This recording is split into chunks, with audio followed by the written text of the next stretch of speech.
outstanding image can produce thought of outstanding quality.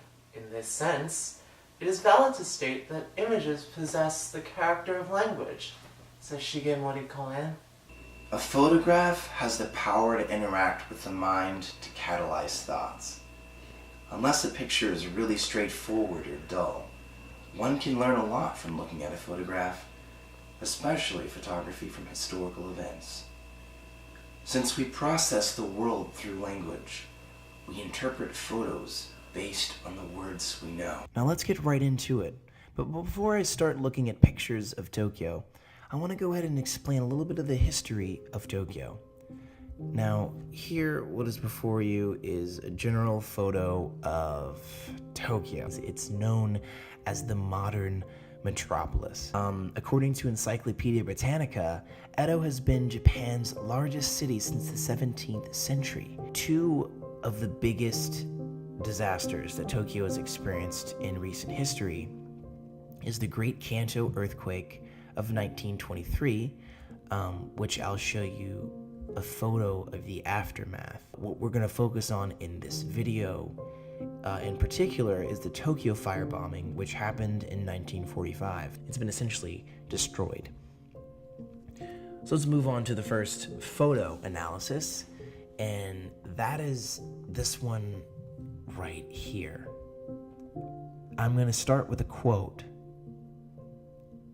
by Andrew Gordon, who says, "Only the combination of 2 atomic bombs dropped on Hiroshima on August 6th and Nagasaki, August 9th, the declaration of war by the Soviet Union, August 8th, and a Soviet invasion of Manchuria on August 9, led the Emperor of Japan himself to end the war."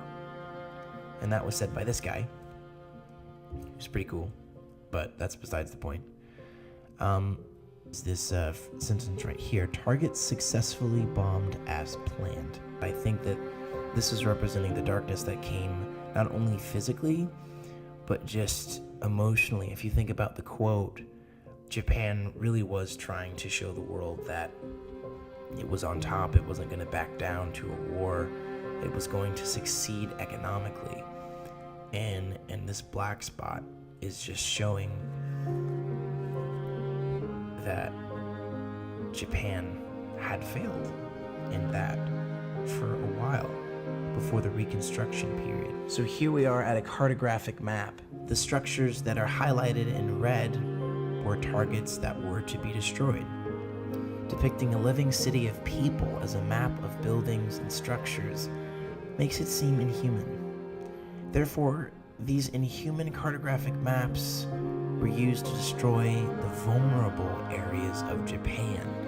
That's one of the things that the firebombers and the planners of this were really keen about, being specific, destroying as much of Japan as possible with as little ammo as possible. In the 1930s, and this is a quote, for example, William Billy Mitchell, a pioneering proponent of U.S. air power, observed that an air offensive against Japan itself would be decisive because all Japanese cities are congested and easily located. In general, their structure is of paper or wood or other inflammable substances. It amends their country, especially vulnerable to an aircraft attack. This is a cartographic map that sort of signifies the plan to destroy Japan. Here's a photo that gives a picture of the destruction in Tokyo from the firebombs. This is the first photo that I'm showing you guys about the aftermath. In spite of the rubble in the bottom half of the photo, people are still going to work as normal. The fact that we cannot see the faces makes me question whether or not people are looking over their shoulders. It seems that the frame tries to contrast destruction and death with structure and life. We have all this destruction on the bottom, and then you have this house that is signifying traditional culture of Japan. But then you have these two very unlikely subjects adjacent to buildings that have not been destroyed, and also people who are commuting to work as normal. So it's as if the photographer has taken two different worlds and put them with, and contrast them with the world that seems to be going on regardless of the destruction. And I think that this is very intentional, what the photographer has done here. Now here's a photo of the aftermath.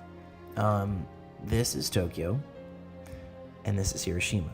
And I wanted a good scope of what the aftermath of Tokyo looked like.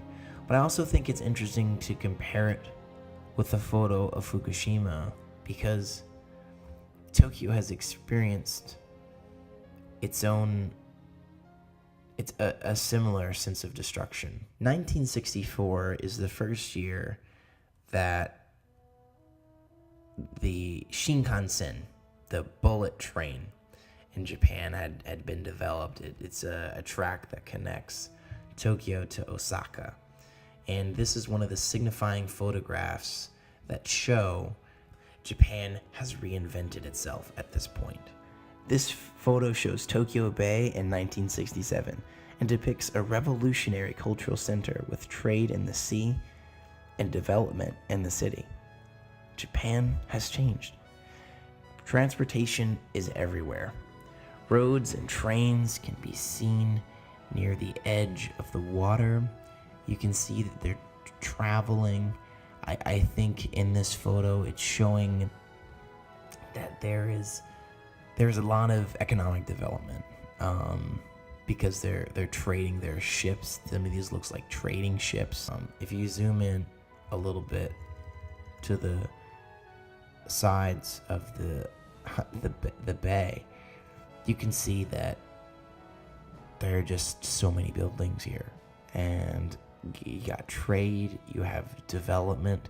They've come a long way from this flattened ground. Japan has completely reinvented itself, and today you see the beautiful Tokyo Bay.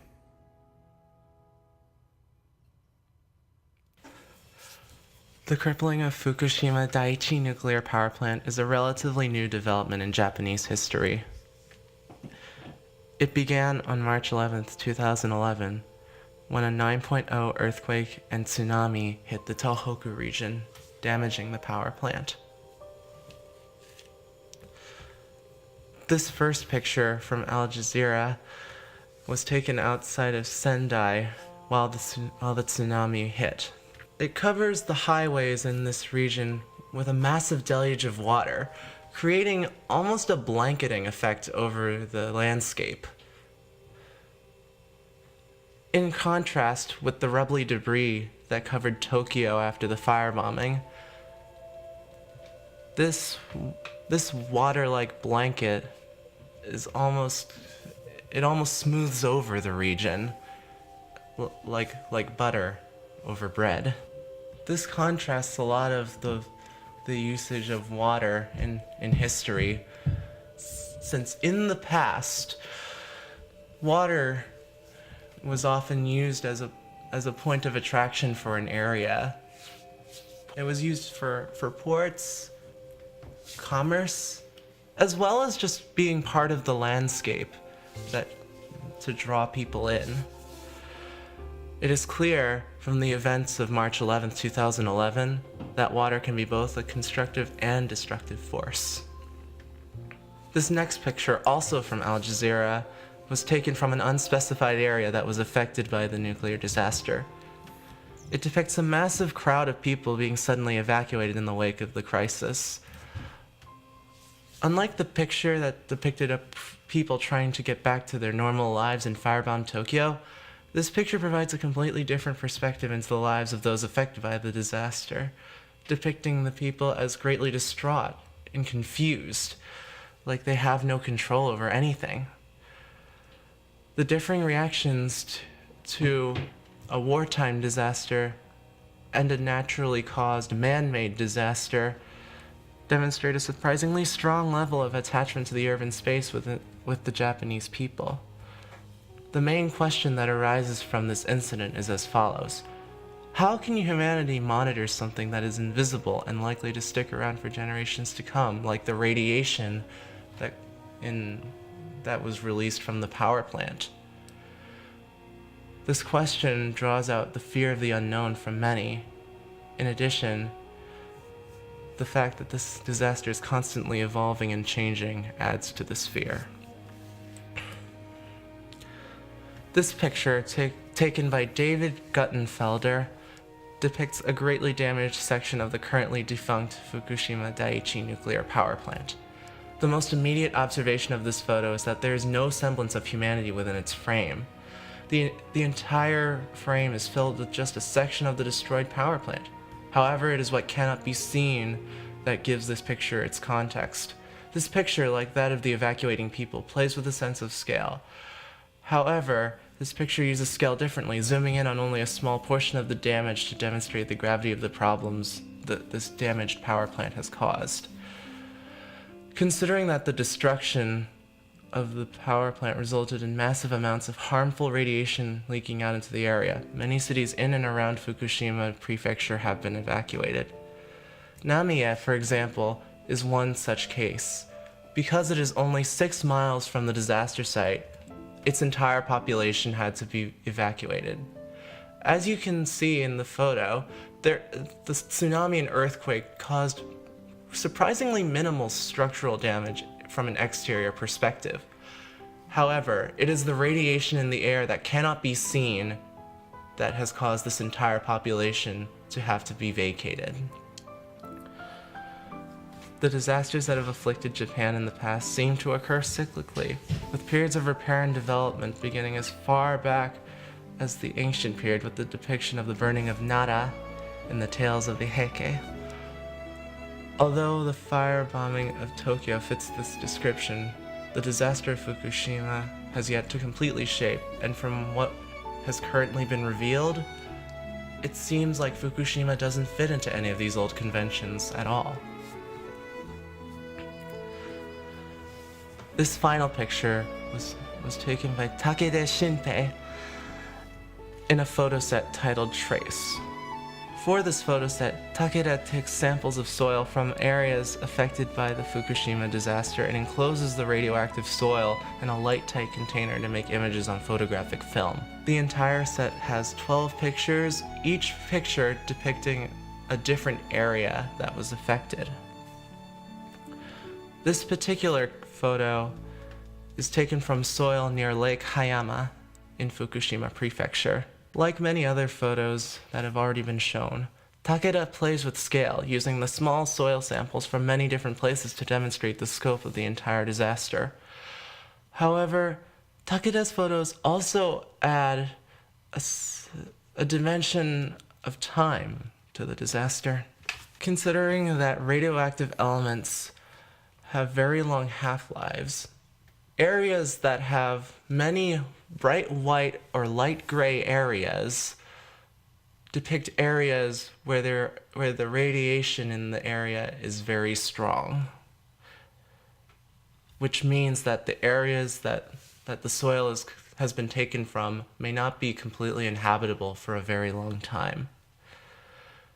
Seeing how cases like Namiya leave people without their homes and their livelihoods, having a physical depiction of something invisible like radiation also helps establish a time frame for any efforts to re-inhabit.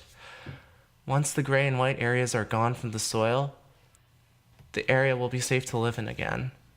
However, from the looks of how the situation is shaping out right now, it appears that this may not be the case for many years, perhaps many generations as well.